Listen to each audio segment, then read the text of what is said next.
Revelation 2257. From the 12th of March 1942. Higher development and failure.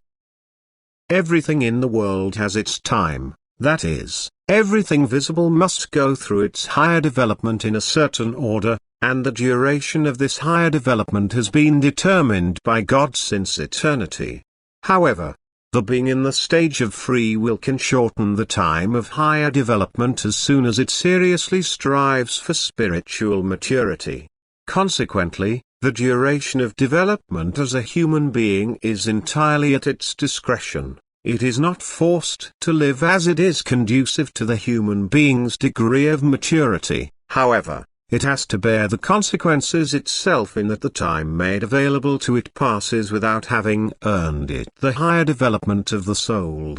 The human being cannot extend this time at will, and since he has no idea how long God's grace will grant him to mature, he must be all the more eager to achieve the highest possible degree of maturity on earth.